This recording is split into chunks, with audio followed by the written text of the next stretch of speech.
Well, good evening, everyone. We're approaching 3 minutes past 7.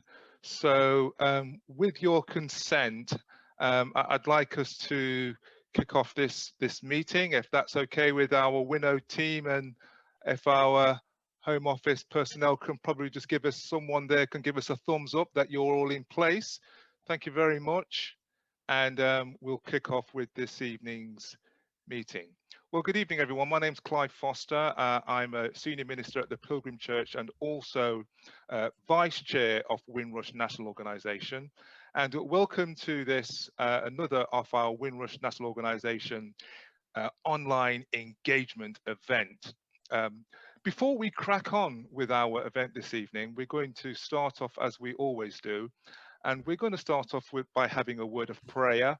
So those of you who wish to join us at this time, you may do so. So if we can please all remain on mute, and we'll just have a word of prayer at this time for those who wish to join at this time. Shall we pray? Father, we just come before you again in the name of your son, Jesus. We just thank you for this opportunity again to come before you. We thank you that your mercy and goodness endures. We just ask that everything will be done to your order and to your favor. We give you thanks for all that you are to us, and continue to bless the rest of this evening as we look to you now. In Jesus' name, amen. Well, again, I just want to welcome you all and thank you for joining us on this very important Windrush Engagement Compensation meeting. It is about compensation, and I'm delighted that I'm going to be handing over to you now to our Windrush National Organisation Chair, Bishop Desmond Jadu, to say a few opening remarks at this time. Bishop Desmond, you're on mute, sir. Okay. If you can come off mute, Bishop Desmond. Oh, once I'm muted. Good evening, everyone, and thank you all for joining this evening's meeting. First of all, I'm going to have to apologise because I'll be in and out of tonight's meeting because I am offering some support to a family whose son was tragically murdered last week here in Birmingham, and there's some things going on that I've got to deal with there as well. And we've got a great team at WNO because everyone's here, and I just want us to acknowledge it. I want to acknowledge our Vice Chair, Reverend Clive Foster, one of our directors as well, Lorna Markland, Nigel Guy in Bradford, Charlie Williams here in Birmingham, Glenda Andrew, Jean Prescott, and we've got June Elizabeth, who's joining us as well at the Windrush National Organisation, Dawn Hill, Glenda Caesar with a new suntan, and sorry, I couldn't resist that one. And I don't think I've missed out any, I've mentioned Jean Prescott, haven't I? So I don't think I've missed out anyone. Whenever I have, I do. Dawn Hill? Yes, I did mention Dawn Hill. Yep. As well, and I notice as well we've got Professor Martin Livermore with us as well. Livermore, who is the newly appointed advisor as well. So good evening to you, Martin, as well. And we've got Home Office staff here. And tonight's lead is Kate Ridley-Moore, who will introduce everyone, as are and David. Welcome as well, and welcome this evening as well to Caroline Lawless. Now this evening, last month we talked about status. And I'm pleased to say that we've had some positive outcomes of cases that were discussed last month. So that's why these meetings are important. And it's important as well to take in the information that's been given. And let's just conduct ourselves properly. Now, I'm going to issue a stern warning tonight to any trolls who want to join our meeting. We will now take photographs of you, if there's anyone on this meeting who think it's funny to use racial abuse. And not only will we throw you out the meeting, we will report you to the police as well. I want to make that crystal clear tonight. We want everyone to conduct themselves with the utmost respect and dignity. And I'm sure that everyone on here would agree with me. There is no place for racism on this meeting whatsoever. So if you are someone that's likened to that type of behavior, you have an opportunity to leave now. This meeting is about the compensation scheme. It's going to be really one of the most important meetings we've had.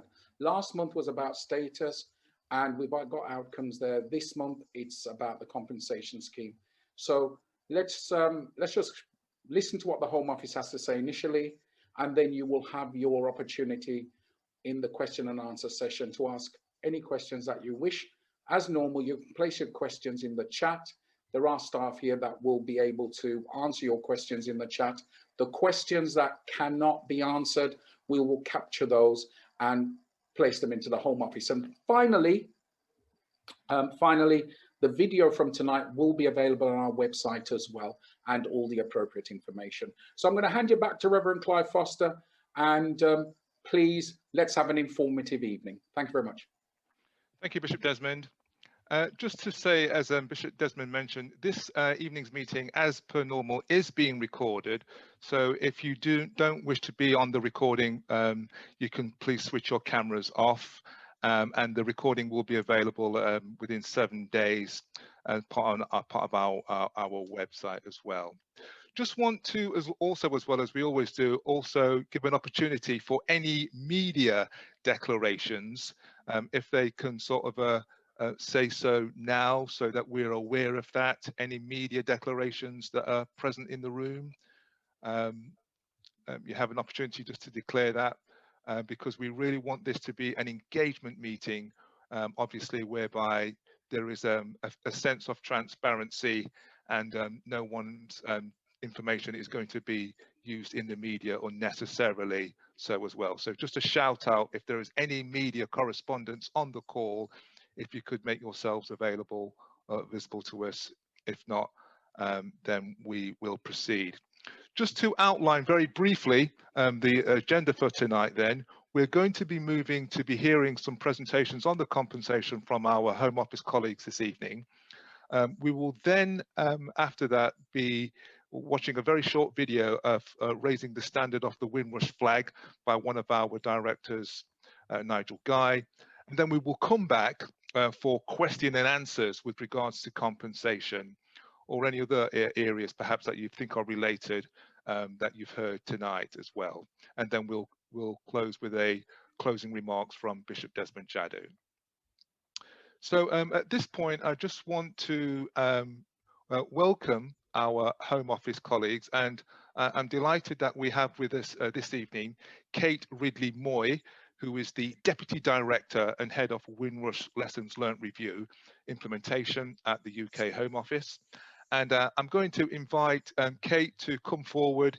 And Kate, you can certainly please do invite the rest of your colleagues in terms of names who were here as well. But we'd now like to hand over to yourselves to give us your presentation at this time. Kate. Thank you very much, and thank you everybody for having us back again. We're delighted to be here this evening. I will in a second hand over to a couple of my colleagues, Caroline and Paul, from the Windrush Compensation Scheme, but just to say that we are also joined by about 3 or 4 other colleagues from across the Home Office who will hopefully be able to answer some of your questions in the sidebar, or at least we'll be able to make a note of those so that we can take them away and come back to you at a later point. So as the session goes on, they may well introduce themselves in the sidebar. As you said, I'm the head of the Windrush programme team in the Home Office. I will come back in towards the end of the presentation, say a little bit about the outreach work that my team are doing. But first of all, I will let Caroline and Paul give their presentation. But before we do that, I'm absolutely delighted that we are joined today by Abby Tierney. Abby is the Director General of the UK Visas and Immigration Service and Her Majesty's Passport Office. And I'll just hand over to Abby to introduce herself and to tell you a little bit about the work that she does in the Home Office. Hi, thank you so much, Kate. And just to echo your thanks to everybody on the call for having us here tonight. So I'm Abby Tierney. I joined the Home Office about 15 months ago. Prior to that, I worked in the health sector for about 10 years. And prior to that, I was in local government. So kind of have public service running through me, really. And one of the things that most attracted me to the Home Office was our response to Windrush and a chance to take part in that and make a difference to such an important agenda. And it was there right up front in a lot of my interviews and the process that I went through. So to actually look back, kind of when I started the application process about 2 years ago, now to have the absolute honour and to be with you all tonight. I feel very humbled, so thank you. Also great to see you from all around the country. So I am lovely to see you, Clive. I'm just down the road in Leicester, so not far from Nottingham. I have a family. I've got 2 young boys, so if you hear any noise tonight, that's them. So I've hopefully put them in front of various Marvel events. So my job in the Home Office, I started 15 months ago. I have probably the more straightforward part of my job is producing and processing passports. And we do about 7.5 million of those most normal years. And then the other part of my job is the UK visas and immigration piece, and of which one of the elements is the Windrush compensation scheme. So really delighted from that perspective to be here tonight. I hope Kate would say, although I've got a big team, I pay a lot of attention to the Windrush compensation scheme. I care passionately about it, and I realise that we haven't always delivered on what we said we would do on it, but hopefully you will have started to see some real improvements. But I'm really keen to hear from you all tonight about what more we could do to improve, and hence the team being here today. Another part of my role is also one of the theme leads for the Windrush Lessons Learned, and Kate and I work really closely on that. So I have the theme that is to build a more compassionate Home Office, which is something that is really close to my heart, as I say, a big reason for wanting to take on the role. And what I'm trying to do there as a leader in the Home Office is to encourage, I have about 12,000 people working for me. We process about 14 million transactions every year, everything from passports to asylum claims to visas to citizenship, is to ask everybody to remember there is a face behind every single one of those cases, ask them to see that face behind the case, and to treat everybody with respect and compassion. We don't always get it right, and I absolutely acknowledge that, but my team are absolutely committed to constantly learning and improving, and also becoming a more outward facing Home Office, and then participating in events like this are part of doing that.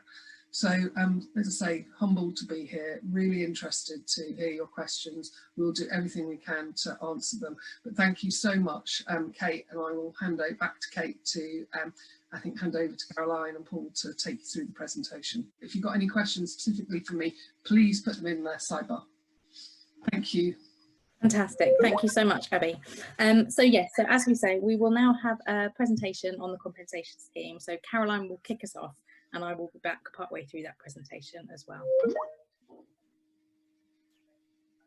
Thanks, Kate, and again, great to be here with everyone again today. So as Claire said, my name is Caroline Lawless, and I'm Head of Windrush Policy at the Home Office, and I'll be delivering this presentation with my colleague Paul. Paul, I don't know if you want to introduce yourself now or wait until your slot.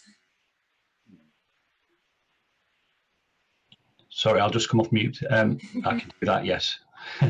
And my camera is on the wrong computer, sorry.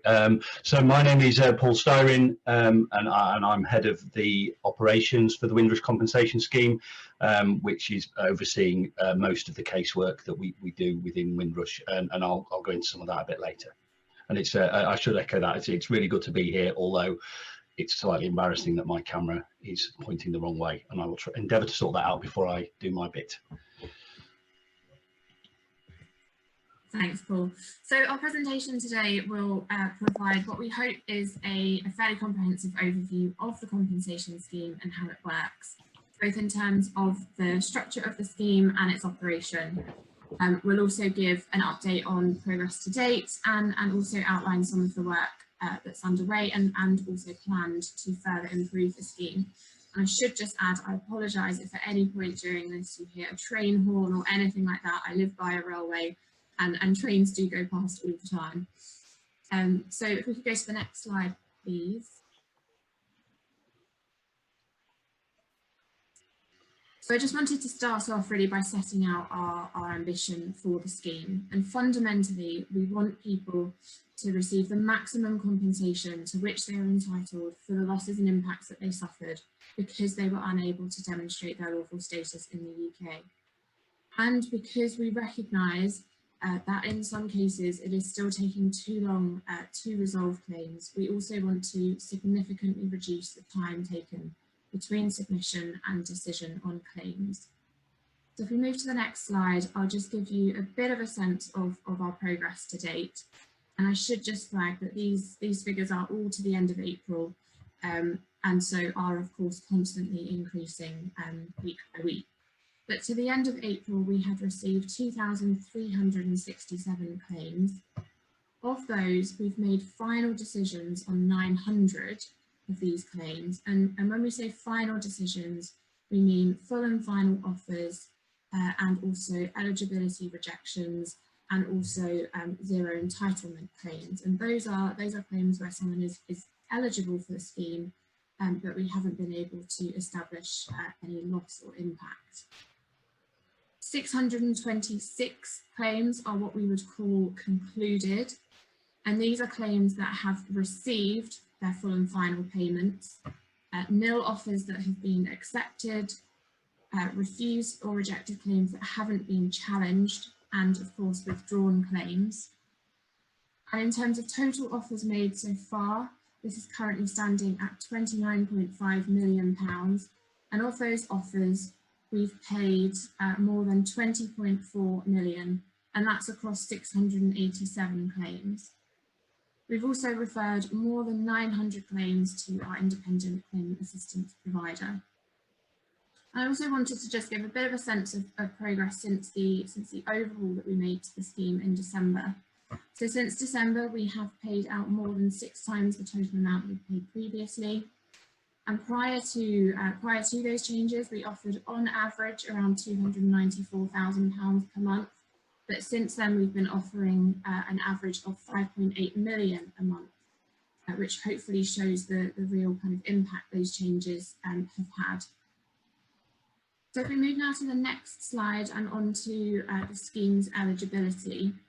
So the eligibility of the scheme of the compensation scheme is broadly aligned to the Windrush documentation scheme, although it does go a bit further in certain places. And throughout this slide, when I refer to lawful status, what I mean is right of abode in the UK, settled status, so indefinite leave to remain or enter, and British citizenship. And so the scheme is open to Commonwealth nationals who arrived and settled in the UK before the 1st of January 1973 and who have lawful status in the UK today. It's also open to Commonwealth nationals who arrived and settled in the UK before the 1st of January 1973 but who are now overseas. A person of any nationality who arrived in the UK before the end of 1988 and has lawful status in the UK today is entitled. And then children and grandchildren of Commonwealth nationals who were settled in the UK before the 1st of January 1973 are eligible if they were born here or if they came to the UK before the age of 18 and have been continually resident since. And then I suppose where the compensation scheme then goes a bit further than the Windrush scheme, the scheme is also open to those who are representing the estates of individuals who have sadly passed away, but who would otherwise have been eligible to claim as a primary claimant. And it is also open to close family members of primary claimants, where the primary claimant's inability to demonstrate their lawful status has had a negative impact on the close family member's life. So that's an overview of the scheme's eligibility. If we move now just onto the categories of compensation. So the scheme is comprehensive, and this is really in recognition of the wide-reaching ways in which people have been affected by this scandal. And in designing the scheme, we held a public consultation, which meant we were able to hear directly from people who had been affected, and the structure of the scheme really reflects what we've heard. So there are 13 different categories, and they're listed on the screen here, so I won't go through them. But I suppose the important things really to stress are that the amount of compensation an individual will receive will depend on their individual circumstances, what happened to them, what losses and impacts they faced. People can claim under as many categories as relevant to them. There's no limit. People can claim for everything that relates to their experiences. Claims will be decided in accordance with the scheme rules, and these are all published on gov.uk, so publicly available rules. And I guess the most important thing really is that there is no overall cap on the amount of compensation an individual can receive. So there are some categories of award that have upper limits, but in terms of the overall amount that an individual can receive, there is no cap or no limit.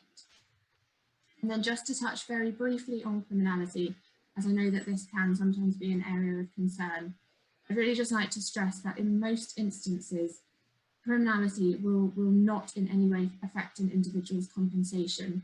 It really is the very worst sorts of offences that might result in awards and awards only for impact on life being reduced or declined.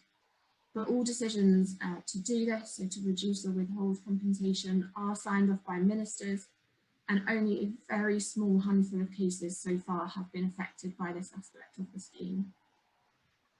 So if we move to the next slide, I just wanted to focus a bit more on impact on life, because again, I know that this is a category that people are particularly interested in. So this category really recognises the non-financial impacts that people suffered because they were unable to demonstrate their lawful status. So individuals simply need to satisfy caseworkers on the balance of probabilities that an inability to demonstrate status had some degree of impact on their life. And this can really vary hugely from person to person, and can be anything from anxiety, distress, inconvenience, missing family occasions, the breakdown of relationships, and of course, a deterioration in mental and physical well-being. And to reach the minimum level of impact on life, we just need to be able to recognise some degree of impact, no matter what that impact was. So as I said, experiences will vary significantly from individual to individual. So there's no sort of prescriptive list of evidence that we're looking for. Instead, caseworkers will draw upon all of the evidence that has been provided and gathered as part of an individual's claim. But they will also draw upon their comprehensive understanding of an individual's experiences that's developed through the case working process. So they'll rely on both physical evidence and documentation, but also what they know about an individual's experiences. And this allows them to make a holistic assessment of the effect on an individual's life. And so the category awards compensation on a tariff basis. There are 5 levels that range from 10,000 up to 100,000, with the possibility to award more in exceptional circumstances. And the amount of compensation and the level awarded will depend on the length and severity of impact suffered. So before we move on to the operational side of things, I just wanted to give a bit of an overview of some of the improvements that we have made to the scheme over the past year. And it's really important to stress actually that many of these improvements and changes came about as a result of feedback from people like yourselves through conversations such as these. So one of the biggest changes that we made was in December, and this was the overhaul to the impact on life category and the introduction of preliminary payments. So in doing this, we significantly increased the value of payments at every level in the category. So we raised the minimum from £250 up to 10,000, and the maximum increased from 10,000 to 100,000, as I've already explained. And we introduced the concept of a preliminary payment. And here, the minimum award for impact on life, so £10,000, will now be paid as soon as someone applying on their own behalf or on behalf of someone who has sadly passed away can show any impact on their life under the terms of the scheme. So they won't have to wait for their whole application and their whole claim to be assessed before they receive any money. And that initial assessment for a preliminary award will be conducted within 6 weeks of an individual's eligibility under the scheme being confirmed. In December, we also made changes to the employment category. So all awards under this category are now made on the balance of probabilities, and we've removed the 12-month cap on general awards. And so this means that people receiving compensation in this category are now compensated for the full period that they were out of work in all circumstances. And we've also expanded the criteria of the category so that more individuals are entitled to compensation. On standard of proof, all categories of claim now operate on the balance of probabilities. So we've removed all references to satisfied so as to be sure and beyond reasonable doubt. On immigration fees, we've broadened the type of immigration applications that the scheme will compensate for. And then on third-party evidence, because we want to make sure that people are, that no one is out of pocket by applying to the compensation scheme, if evidence to support part of a claim can only be obtained from a third party at a cost, we, the Home Office, will cover those costs. And we've made changes to the claim form just to explain that and to encourage that individuals to make a note where that evidence might be required if there is a cost to obtain it. And also in recognition of feedback that we received, we introduced a new customer contact strategy, including giving people named compensation scheme caseworkers. And Paul, I think, will cover this in a bit more detail. And another key change as part of that customer contact strategy is that individuals are now asked how often they want to be contacted in order to receive an update on their claim. And then lastly, following feedback, again, we now publish data on payments made under the scheme on a monthly rather than a quarterly basis. So I'll now hand over to Paul, who's going to cover things from an operational perspective. Hi, yeah, thanks, Caroline.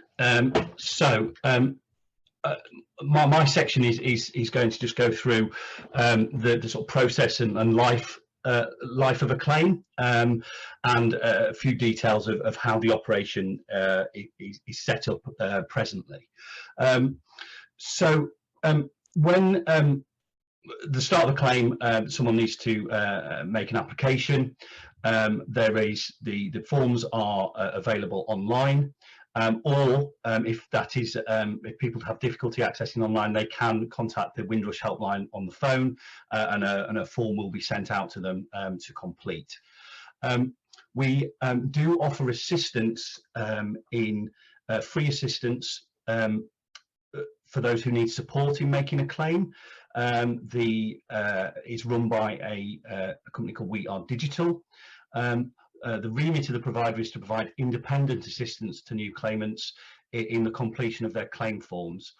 They have a network of locations with nationwide coverage to support individuals, including they do have some ability to help people who are overseas as well.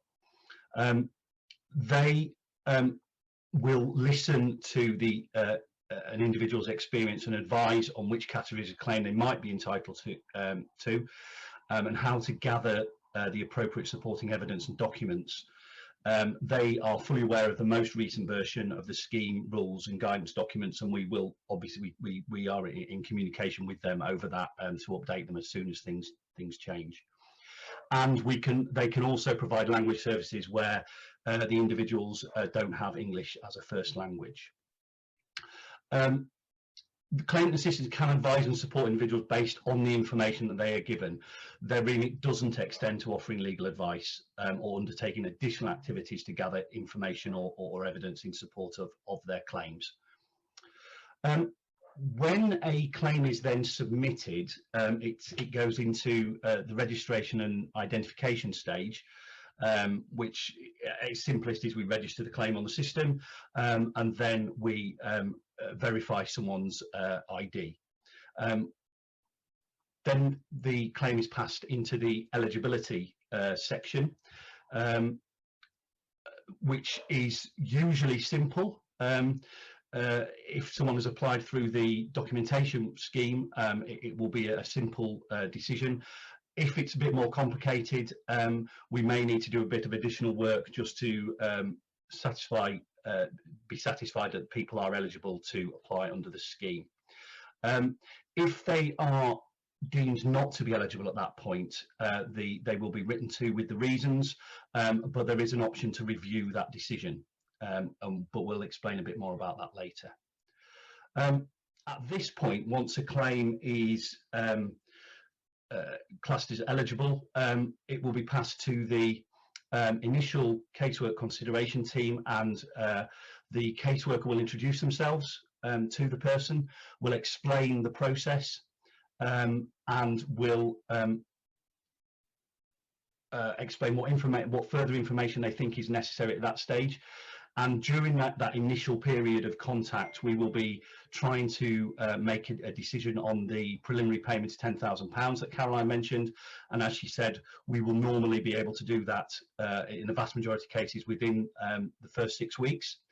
But it's important to note as well, if we are unable to make a payment of £10,000 at that point, we will, when we're still dealing with the case as it goes through the system, as soon as a case it becomes clear that someone is entitled to that £10,000, we will pay it at any point in the process before the final decision is made. So that's sort of always under constant review, because there may be further information comes in after that initial 6 weeks. During that period of assessing the information for the preliminary payment, we're also trying to gather as much information as possible to make the final decision, or the initial final offer, and we will do that by speaking to the customer, and also we will contact on their behalf, or things like local authorities. We will speak to employers, previous employers, and we also get information from other government departments such as DWP and HMRC, which we will use to make those decisions. Once all that information is gathered, the case is then passed on to another caseworker who will be finalising the offer. At that point, the caseworker will be in touch with the person involved and explain what is going to happen next, and if there are any outstanding bits of information that are needed. And in most cases, we will then be able to finish the decision, which, subject to a quality check, an offer will be sent to an individual. There will be some cases at that stage, though, who, despite being eligible for the scheme, are not entitled to any compensation. That is when there is no evidenced loss of or detrimental impact as a result of not being unable to demonstrate their immigration status. Those cases do receive a lot of scrutiny, because obviously if people are eligible for the scheme and don't then receive any money, that can be quite can be quite distressing and disappointing for people, and they are subject to a lot of scrutiny, including senior manager sign off on all of those cases. When an offer is sent out to someone, the affected individual can either accept the offer or request a review. Again, we'll talk about the review process later. And then if someone does accept the offer, we will then make the payment, which takes up to 3 weeks to get the payment into someone's bank account. It's often quicker than that, but there are sometimes delays in the system there between speaking to banks and setting it on the system, so it can take up to 3 weeks. Can we go to the next slide, please?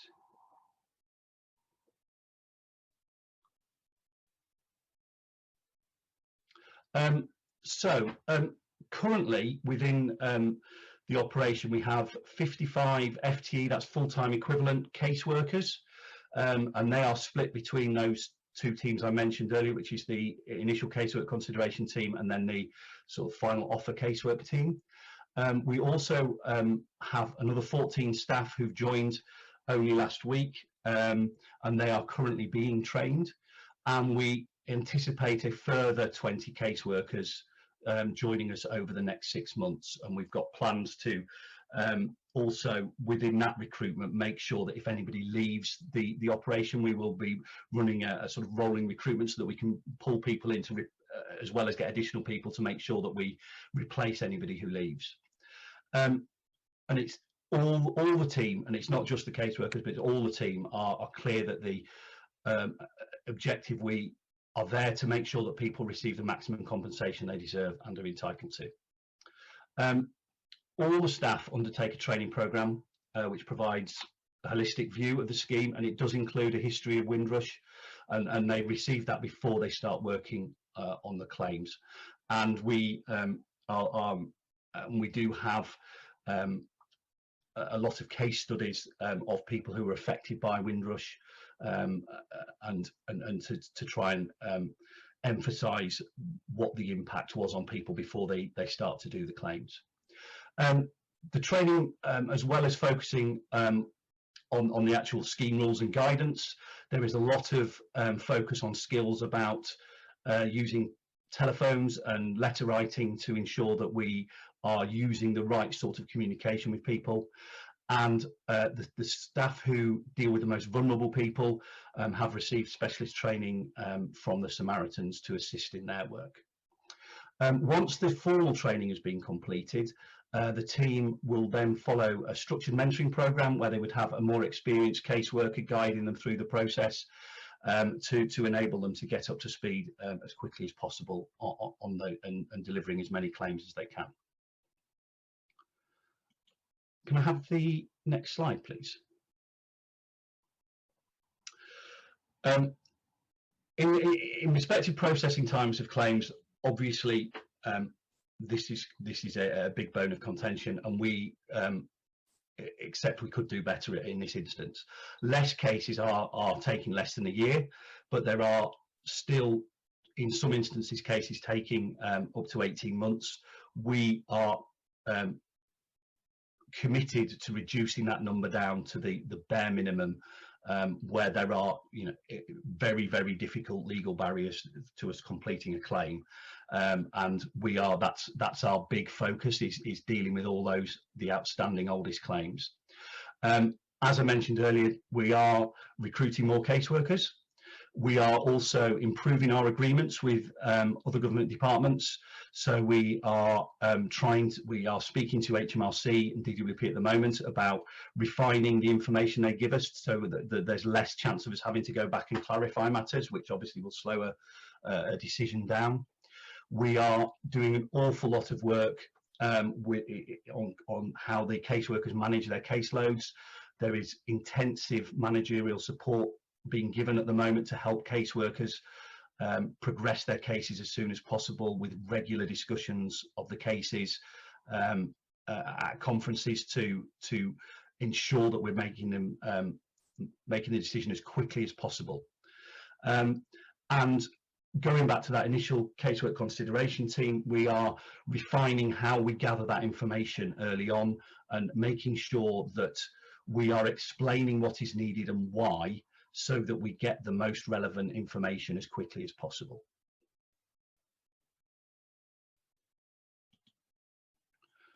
And I think it's now back to Caroline to talk about review and complaints. Yeah, thanks, Paul. So I'll just touch briefly on both the review process and the complaints process. So in terms of reviews, for people who are unhappy with the outcome of their compensation claim, there is a two-stage review process built into the compensation scheme. So firstly, you can ask for an internal Home Office review by a senior reviewer who wasn't involved in the original consideration of their claim. And if following this, someone continues to be unhappy, they can ask for a review by the Adjudicator's Office. And the Adjudicator's Office is a separate organisation, completely independent of the Home Office, who will look at whether the Home Office has followed its policies and its use of discretion. And if following those two stages, someone remains unhappy with the outcome of their claim, they can, of course, write to their MP and ask them to refer their case to the Parliamentary and Health Service Ombudsman. We include information about how to do that in our letters, and so does the Adjudicator's Office. In terms of complaints, so if someone is unhappy with the service that's being provided by the Home Office, they can write or email us, and there is a two-stage internal internal complaints process. So the complaint will be passed to a central team within UK Visas and Immigration. And if following those 2 stages, someone remains unhappy, they can ask at that stage to be referred again to the adjudicator's office as per the review process. And if after that someone continues to be unhappy, again, as per the review process, they can ask their MP to refer their case to the Parliamentary and Health Service Ombudsman. And lastly from me, I just wanted to give a bit of an overview of some future work on the scheme. So we have a few areas of work underway that we really hope will continue to improve the scheme. So we are putting in place arrangements to ensure that where individuals have been denied access to employment, that their national insurance record is corrected so that their state pension entitlement is not affected. We're also developing a package of support to better help those claiming on behalf of a deceased relative to obtain the legal documentation that we require. And we're also conducting a light touch review of our forms, guidance and training under the scheme. And actually a key strand of this work is looking at the claim form itself. And we are hoping to publish some improvements for that relatively soon, and I'd really like to say thank you to those on the line who have been involved in helping us with that work. And we will continue to engage regularly with stakeholders, with applicants, both at public events such as these and on a one-to-one basis. And I'd just like to stress that we will continue to listen to feedback and make changes to improve the scheme where we can. And speaking of engagement, I'll now just hand over to Kate, who's going to give a bit of an overview of our engagement and outreach approach. Thanks very much, Caroline. So one of the teams that we have in the department is the Windrush engagement team. And if Azar can get the next slide up, that would be great. So we have a Windrush engagement team in the Home Office, and one of the things that we've done this year is look again, working with some of our stakeholders and looking at feedback from people who come to our events, at how we can chunk up the work that we do and be more effective in our outreach and engagement.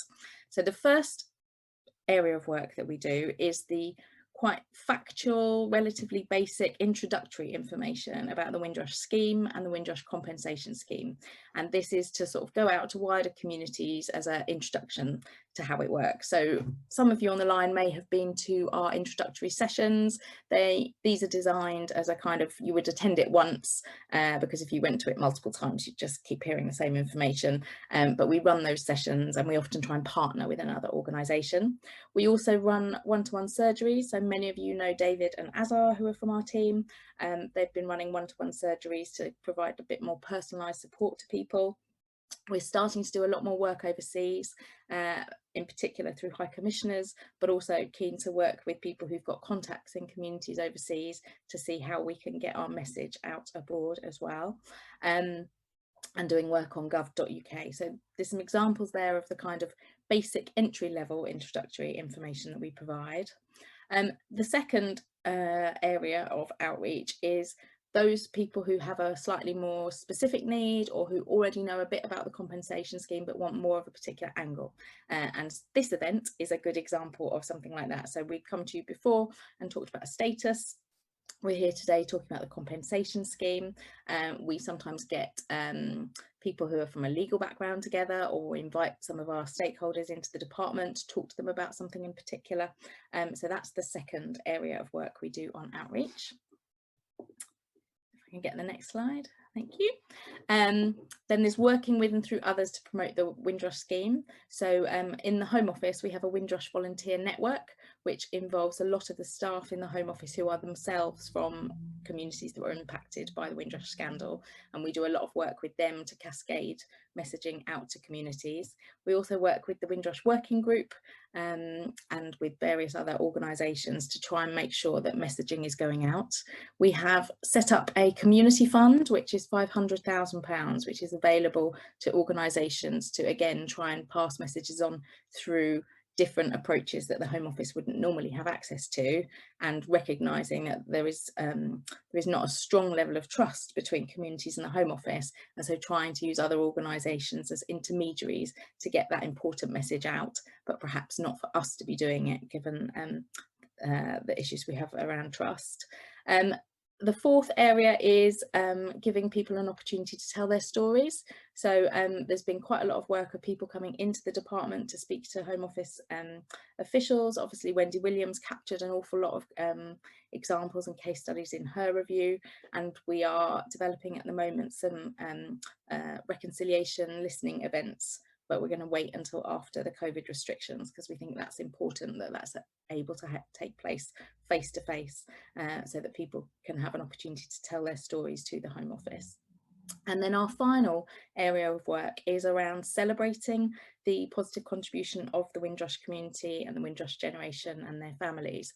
One of the bits of feedback that we've had is that as a result of the Windrush scandal, now the term Windrush has been associated with something negative.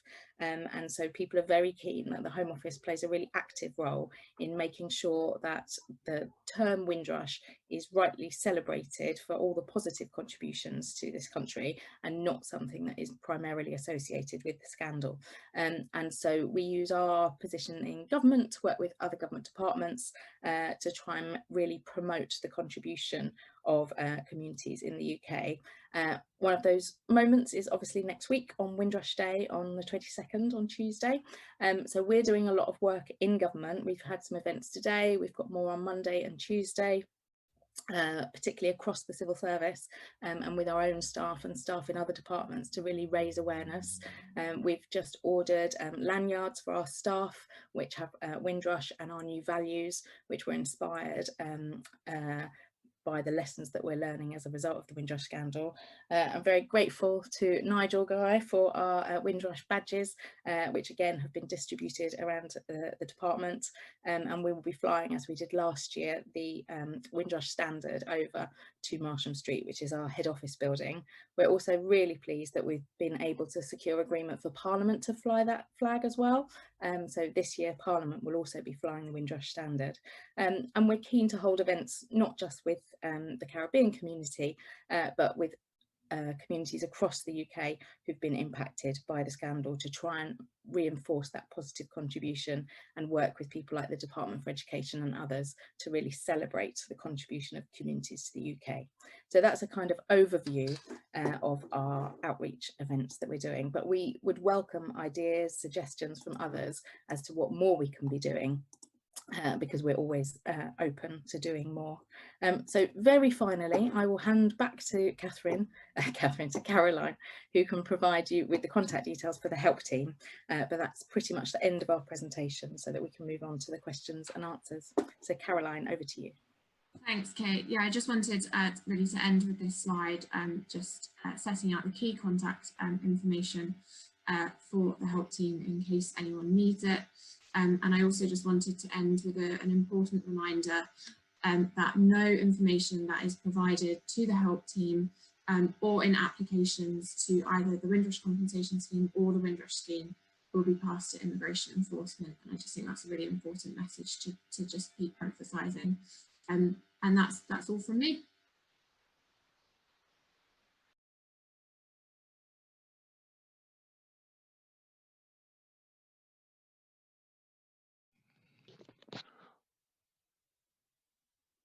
Well, thank you very much, colleagues. I believe we have unshared the screen, and we're all back in the room. So obviously a lot of information there.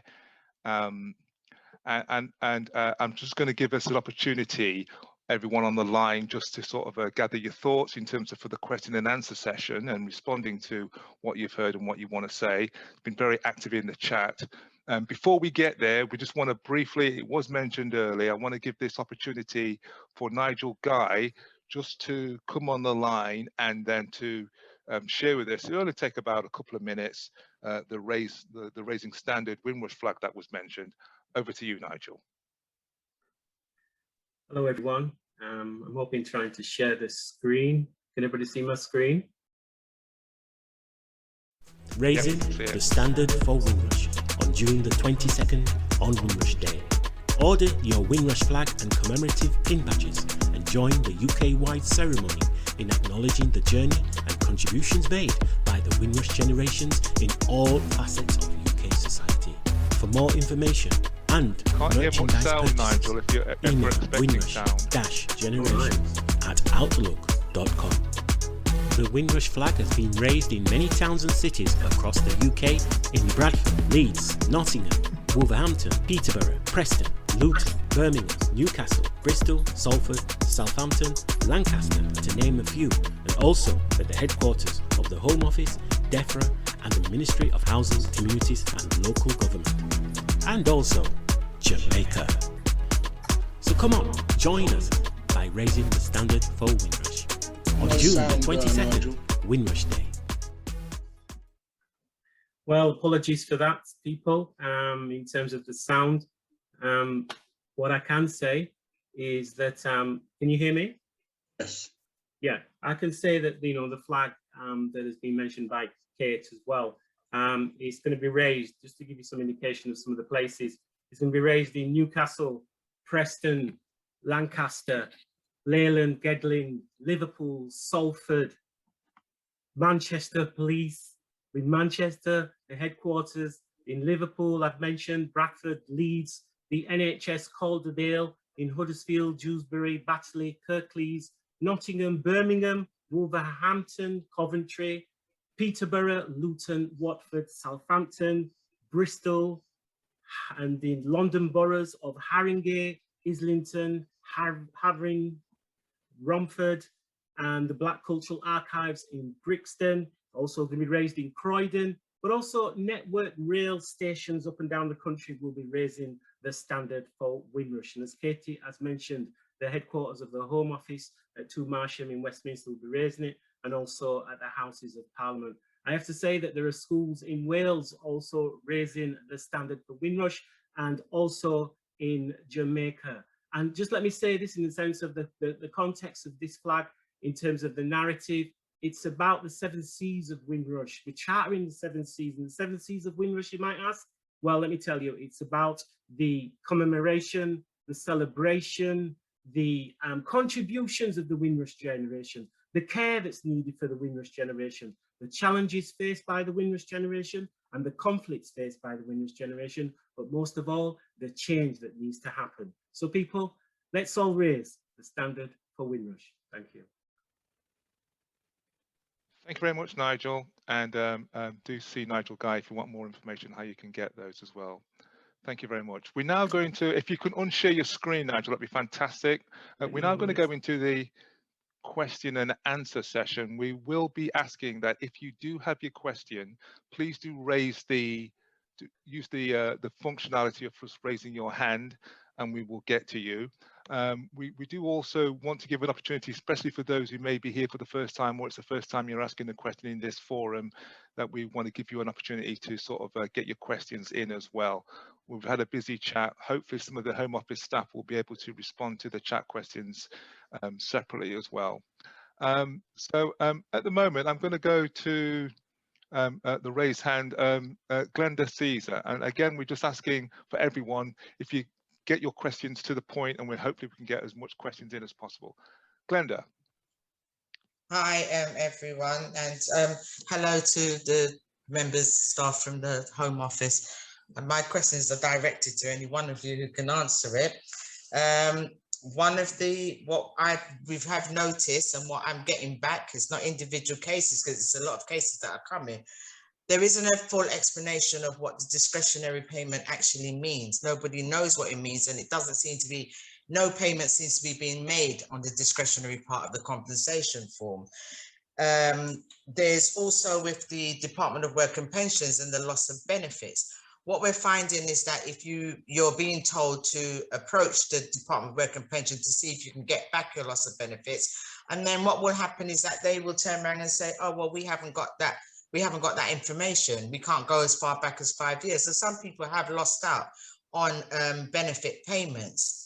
There's also the pension, which, you know, we're still fighting with the Home Office to try and see with the compensation scheme to see if they will make payments in regards to loss of private pensions, because some people had to cash in their pensions in order for them to live, because they couldn't get benefits, they couldn't get jobs. So they had to cash in their private pensions, and the loss of payments of pensions in the times that they couldn't get jobs. I've also got one more question, which is in relation to the mental health of people, returnees who are Windrush victims.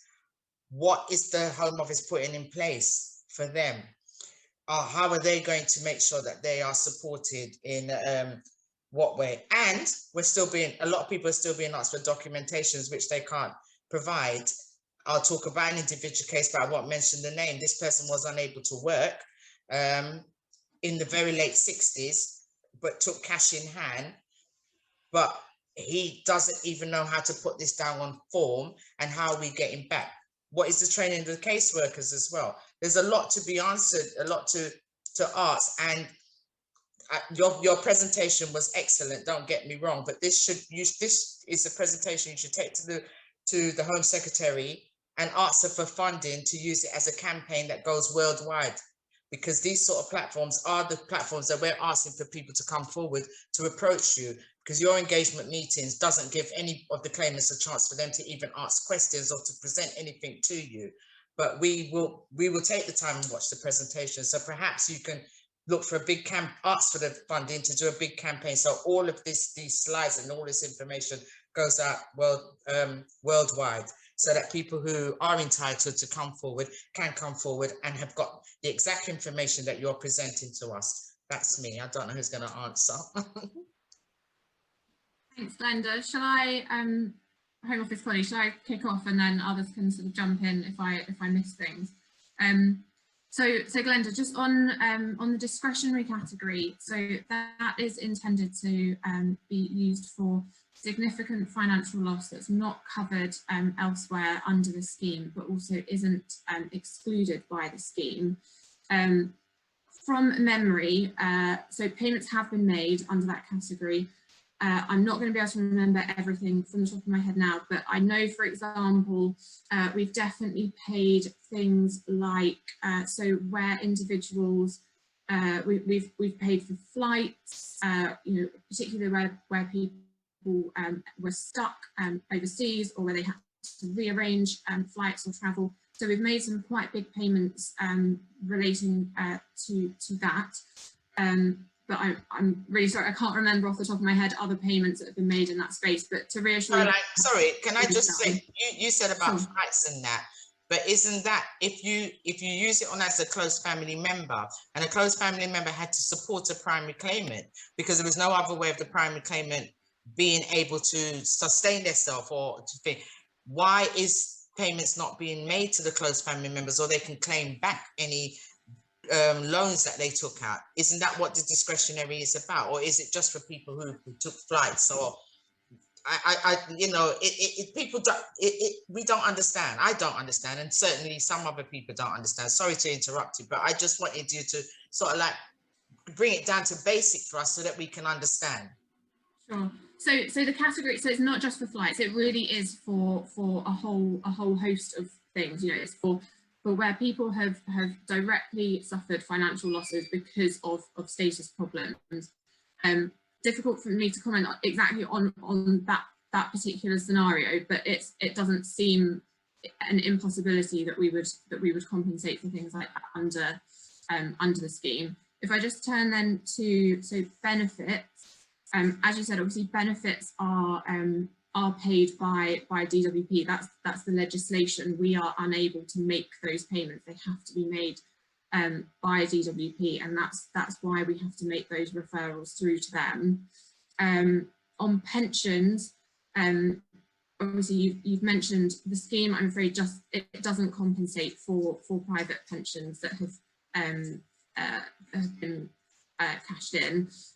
However, through employment awards, you know, where individuals who weren't working would have been paying into private pensions during that time, through their employment awards, they will receive the funds that they would have been paying into a private pension. Similarly, if someone wasn't earning and therefore relied on savings, if they had been earning, they wouldn't have used those savings, and so the award they'll receive for employment effectively recuperates that money.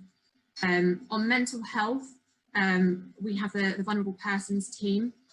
So if individuals are vulnerable in a whole host of ways, we have a specific team set up who can provide all sorts of different help and advice, can signpost to other services provided by other organisations or other departments. I think that was all of your points, Glenda. I'm sorry if I've missed something there. I might just come in on the overseas engagement one. I think that's a really good idea about making this available online. One of the things that Gary and Angela in our team have been doing is thinking about whether it's worth basically doing a video of the presentation and putting that online so that anyone can access it. But yeah, we would be very keen to run those sorts of information events internationally, especially Zoom makes that very easy. So if you have got a particular group or organisation in mind who you think would be interested, then get in touch with Gary or myself and we'd be quite keen to set that up. Thank you, Kay. We do have a couple of hands up. We are encouraging people that if you're going to ask a question, please do switch on your screen so that we can see you, and that will be very helpful. So I'm going to go to Martin and then to ZH0MB33, because Martin and then to if ZH0MB33 can switch on your screen, and you can come on after Martin's question. Over to you, Martin. Thank you, Clive. And before I begin, I should really make a declaration that I'm an elected councillor here in Southwark, London, and I'm also a radio presenter for 2 hours on Saturday morning. And it is my intention that this Saturday we will focus on the Windrush Justice Day. Just a declaration. First of all, I just want to I want to say I'm quite impressed by the presentation today, both in the content and the openness of Home Office officers. I believe that's, and compared to a presentation I saw maybe 2 years ago, this is life years different, and I'm very impressed by it. And secondly, my question is this: it's that I note that the numbers of those who've claimed still remain stubbornly low, and that's because of the impression, and I think it's been admitted by some officers, that the impression that the Home Office is a hostile environment. Okay, and I note that there is an outreach effort being made, and I wonder to what extent you are informing people like myself, elected councillors, of the work you are doing within individual boroughs. Okay, in my borough of Southwark, on the 22nd of June, we've of course got the Windrush Justice Day. I'll be chairing that particular session, and all interested parties will be present. But I'm not aware of the work to which the Home Office is conducting in Southwark, and to what extent members of the population have indicated that they are affected by the Windrush scandal, and we've got no idea as to the number of cases and the outcomes of those cases. If people like me were informed, we'll be, I suspect, even greater advocates for the changes that have been made within the Home Office. As I say again, I'm extremely impressed by what I've seen today, and well done. Well done. That's my question, Chair. Yeah, so if someone from the Home Office can respond to that, Kate? I would be happy to. So we would be very interested to do something in Southwark. We have partnered with certain local authorities. So we did an event last month with Waltham Forest. I think the one before that was in Liverpool. So we're quite keen to kind of do outreach that is community focused. Obviously, before the coronavirus restrictions, colleagues were travelling all around the country, and David and Azar and others have certainly done a huge amount in community centres and churches all over the country, which we're hoping to start again. But yeah, we'd be very interested to have a conversation about what more we could do in Southwark. In terms of working with councillors and local authorities, we do send our we have sent our partner pack out to local authorities. I think some of the people who were Windrush ambassadors were local councillors. We're very keen to work with anyone who can help us get the message out, really. And as I said earlier, you know, we recognise that we're not always the best person to deliver that information about the scheme, and that perhaps by working with trusted community members, that might encourage people who are nervous to come forward and apply, which is ultimately what we're interested in doing. And can I just add on to that from what Kate's saying? We are scoping, and I've been in contact, hopefully Bishop doesn't mind me saying this, I've already been in contact with the Bishop and WNO to look at the possibilities of scoping out physical events on the resumption when the freedom, when we do have more freedom to move around. Obviously, these are long-term plans, because not only do we have to get the freedom officially allowed, but then we have to overcome the understandable trepidation of people coming back out after being in lockdown for such a long period of time. But just to let you know, we are actively looking at resuming, because I think we all recognise the advantages of an online platform like this, but then we also recognise that there are inherent advantages of face-to-face meetings and that personal touch. So we do welcome any offers for collaboration to deliver any events, and we look forward to working with anybody who wants to do that. Thank you. Thank you. Yeah, really want to emphasize, look, this is a compensation event. So really, let's, no, I'm really welcome that, but let's get the questions in for compensation. We've got the expertise here tonight. It doesn't matter, there's no wrong question around this compensation area. Everything is up for grabs here, and that's why we have these engagements events. I still see ZH0MB33. If you want to come on and put your screen on, and then afterwards I'm going to bring in Colleen Sterling.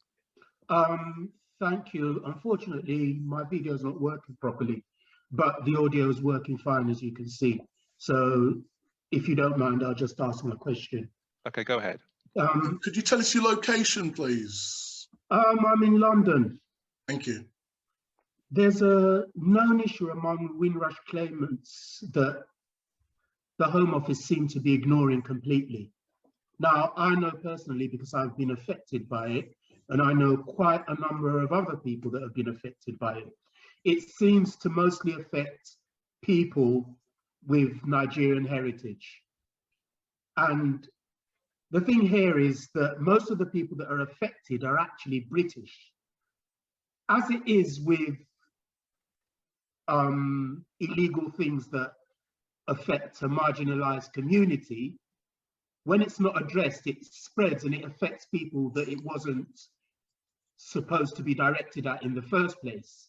Now, I've been refused access to the compensation scheme 4 times. I know other people that have also been refused. And my question is, at what point are you going to address this inequality? The confiscation of my passport, for instance, was illegal. The Home Office or Passport Office ignored legal precedents. They ignored data that they were the data controller of. They ignored human rights. And they asked me, a holder of a British passport, for Nigerian documents. And then when I've come to try and apply for the Windrush compensation scheme, they turn around and said, I'm British. Now that paradox is completely irrational. So my question remains the same. At what point do you intend to address this type of continuing discrimination? Thank you. Okay, thank you. Home Office, so there's a query about the treatment of Nigerians. Can anyone sort of respond to that?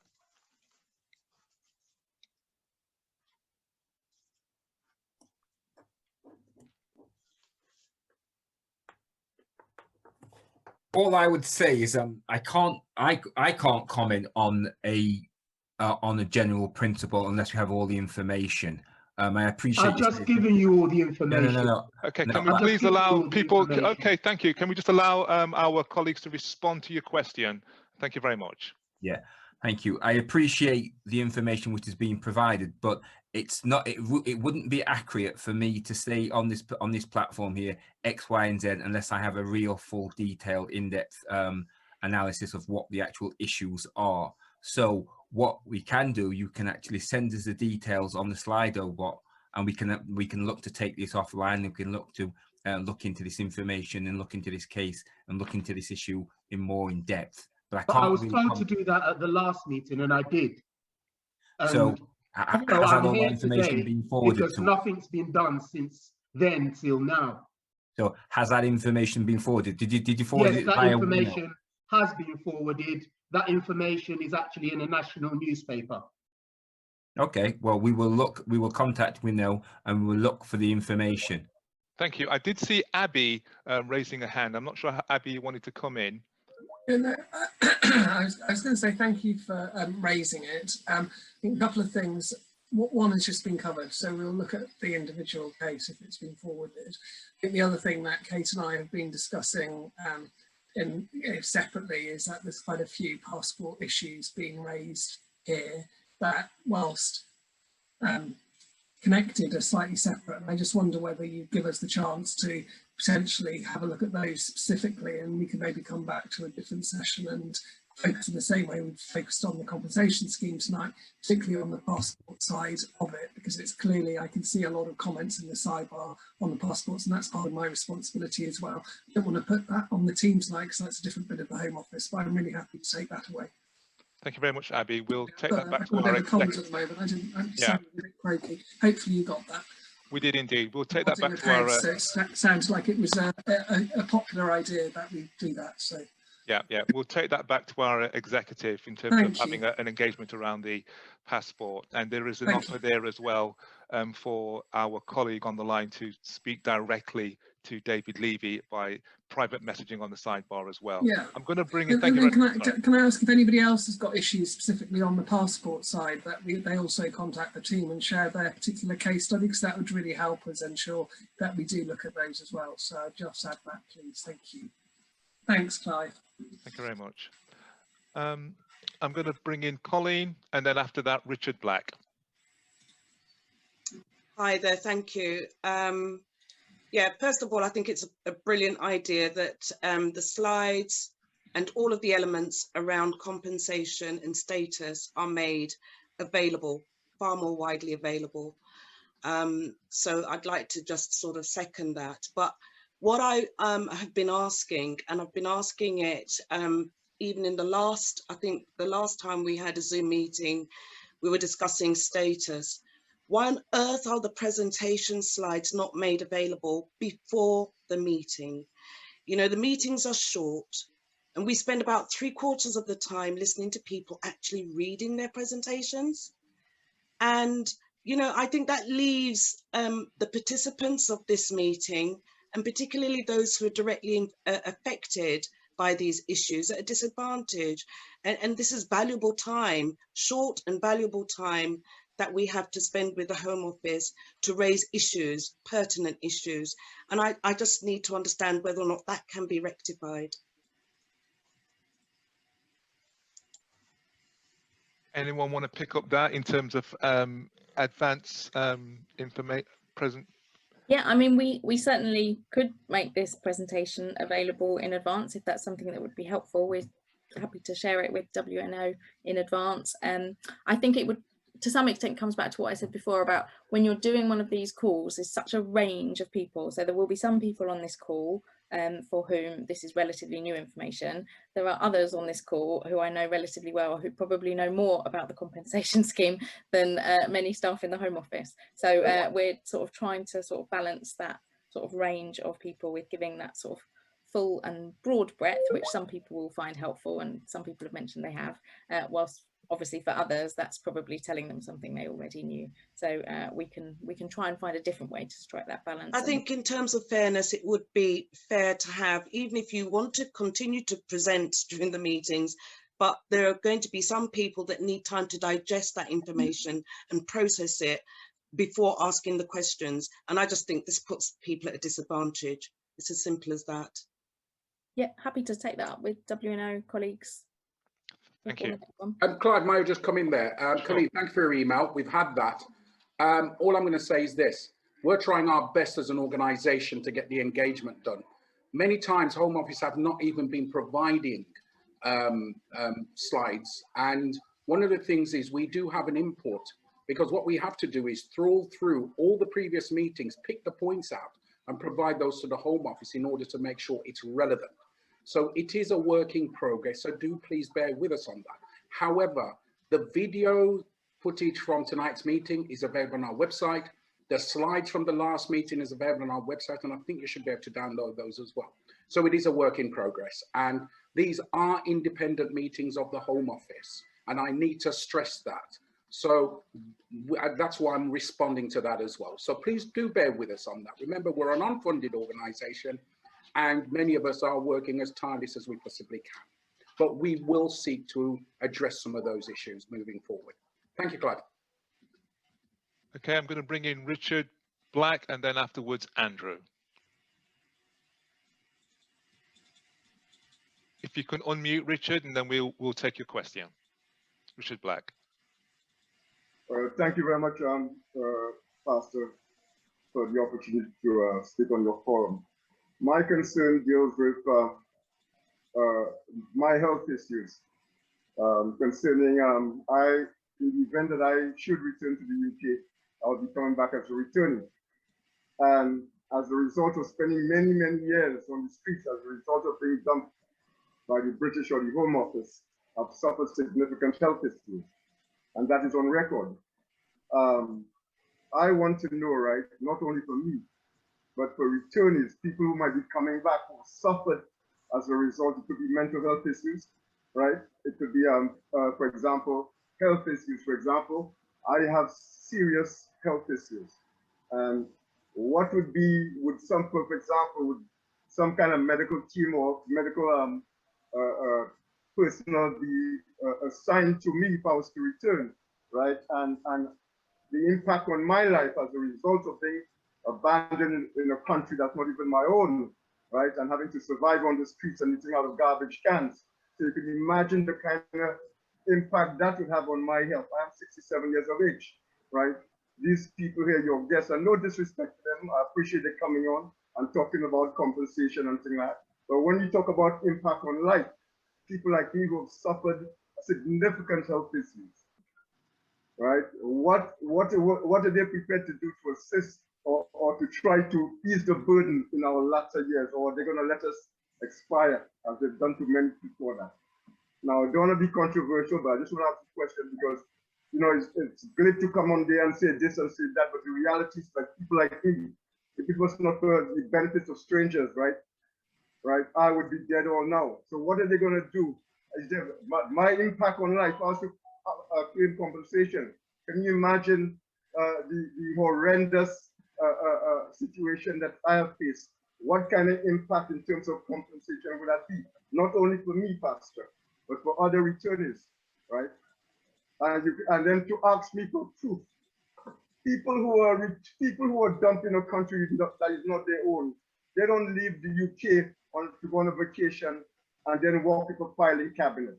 So I want to know where the Home Office is expected to get files in the last 38 years. I want to know when I claim compensation, I want to know how they're going to assess my claim, because I can't prove nothing. Except they know for a fact, though, that I was dumped in Trinidad for the last 38 years. Thank you very much, Richard, and thank you very much for being so open and sharing your story with us. It's really appreciated. We heard earlier about Compassionate Home Office, and anyone from the Home Office wants to respond, you know, to the vulnerabilities around health and the wider aspects of that for returnees. Sure, I'll jump in and yeah, just to echo that, Richard, thank you so much for sharing your experiences, and I can only apologise for what you've been through. But just as I mentioned in response to one of Glenda's earlier questions, we have a vulnerable persons team who is specifically their sole purpose is to help people who are in really, really difficult positions. And I know that that team has provided support to other people who have returned who have returned from other countries. So I don't know if you are in contact with that team. If you're not, we can certainly make sure that you are. And I know that they will be able to provide you with the help and assistance that you require.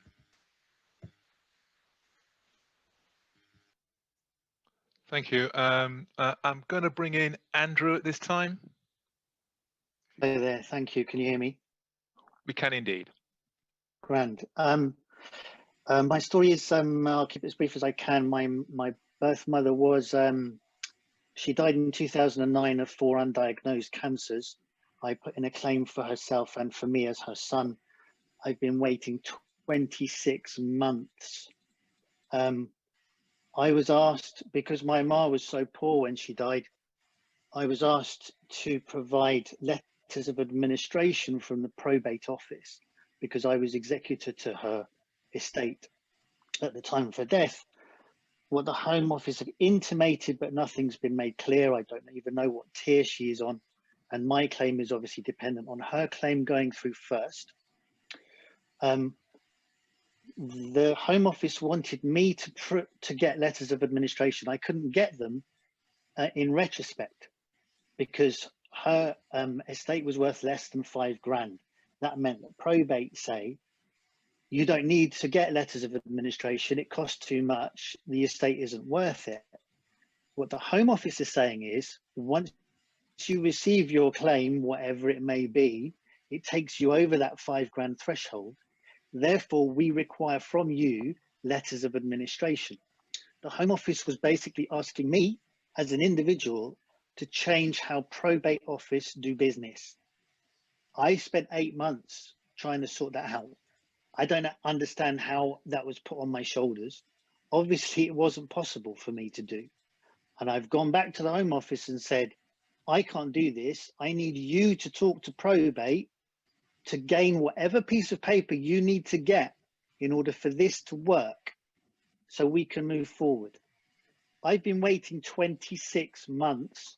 I've had nothing. I've had no answers. I've had no preliminary payments, even though I've been told that I do have a claim for my mother's estate. I've had nothing. Every time I've phoned, I've been told, yeah, we'll call you back. I don't get a call back. No one has explained anything. So I'd just like to understand where the Home Office is with sorting out their communication with probate and where my claim stands with that. Thank you, Andrew. Caroline. Oh, thank you, Andrew. And firstly, I'm so sorry for your loss, and also so sorry for your experiences so far. All I can say at the moment is that we and hopefully this will be some good news for you. We are and we have been working really closely with the probate office over about this issue over the last few months, because I completely understand that many, such as yourself and others, have you've tried to go and get the documentation that you require, and then have been told by the probate office that they can't help you or that they can't issue it. And we know that this has been a problem. So we are putting in place an arrangement with the probate office to make sure that this doesn't happen. We're working again with the office. The probate office is going to have a specific part of their sort of division, so a dedicated office that we can refer probate applications that are being made specifically for the purpose of the compensation scheme. We can refer those through to that office, so we know that they will be picked up, that they won't be rejected.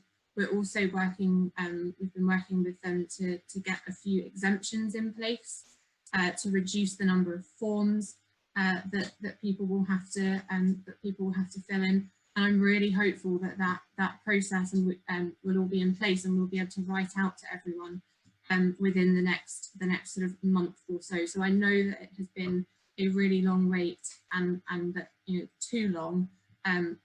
But just please be assured we are trying to resolve this, and hopefully we can get to a good solution. Thank you, Caroline. And obviously, Andrew is obviously made himself very clear there specifically, and as you offered there, hopefully that can be followed through. I'm not sure if there was anyone else from the Home Office. We're down to the last about 3 minutes or so now, officially. Is there anyone else who wants to raise their hand? I just want to give someone else a chance to say, ask a question.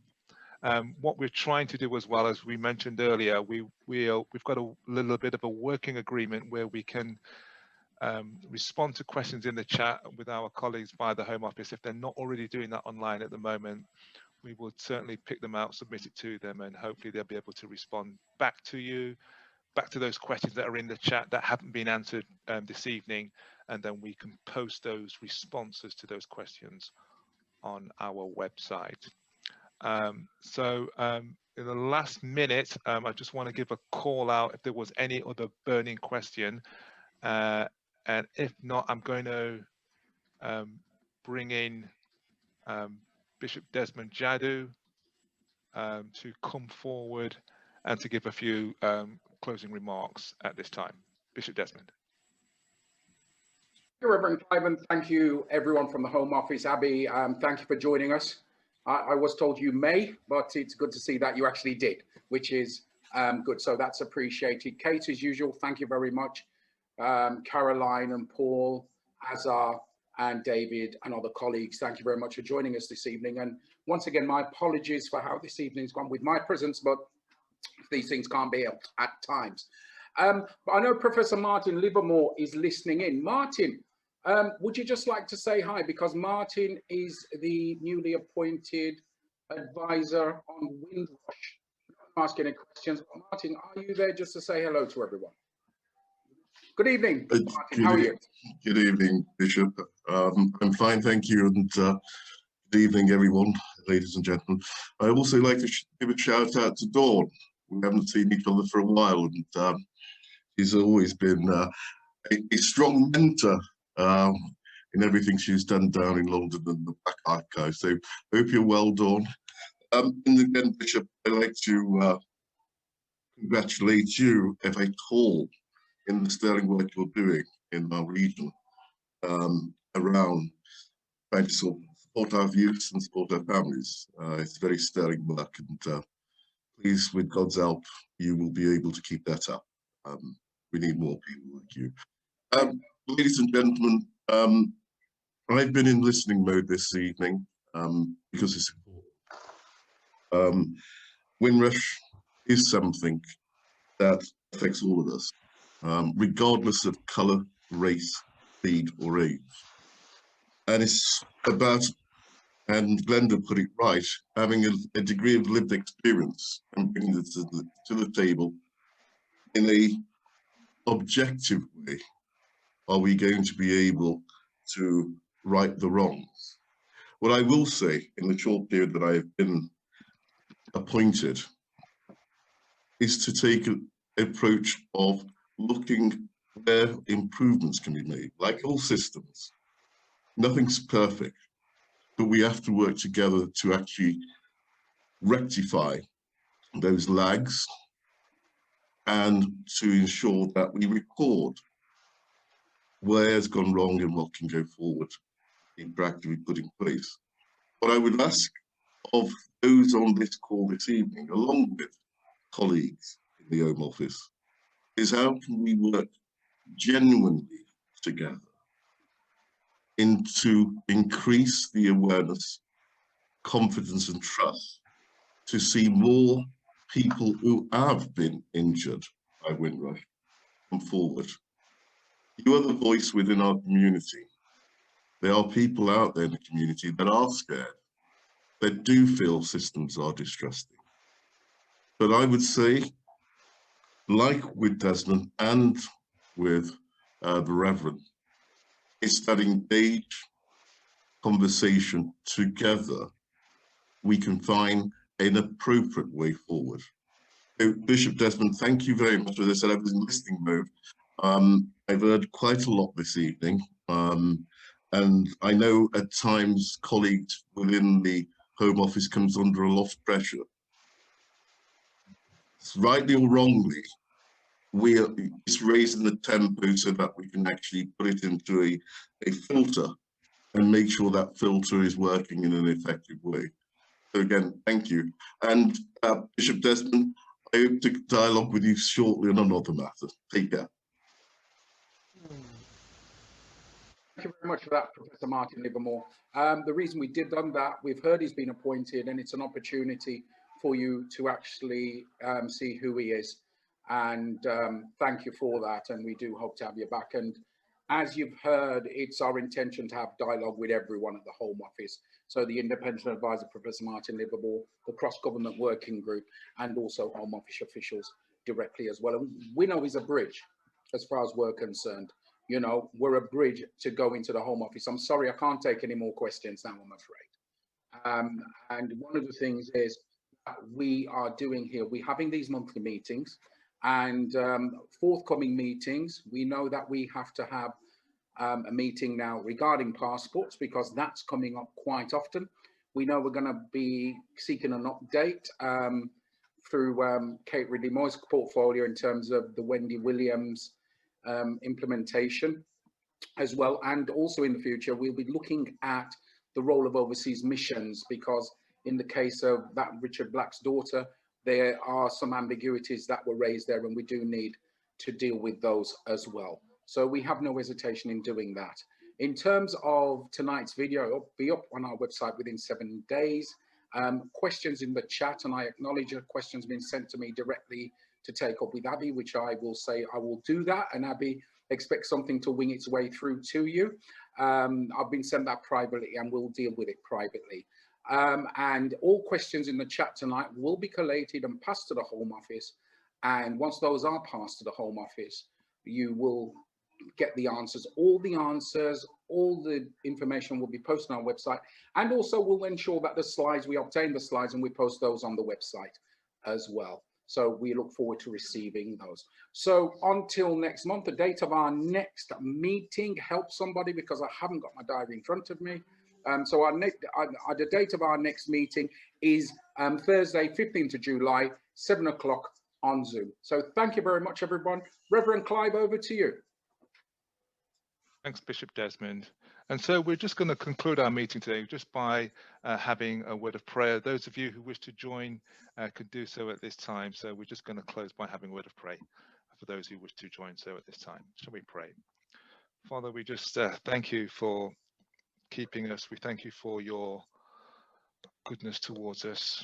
Father, we just again know that you're a God of love, a God of mercy, and a God of justice. And we ask for your strength and help in these areas, and continue to direct our thoughts and our minds to ensure, Lord Jesus, that there is justice prevailing and for all peoples, Lord Jesus. And we put this again, this situation of the Windrush before you. Thank you for what you've given us already, and continue to guide us by your hand as we look to you in Jesus' name. Amen. Amen. As we always say, do stay safe. And for those of you who are having events around Windrush Day, it's the time to, long overdue, but we know, but let's continue to celebrate, commemorate, and to lift up that standard of the great Windrush generation and their descendants.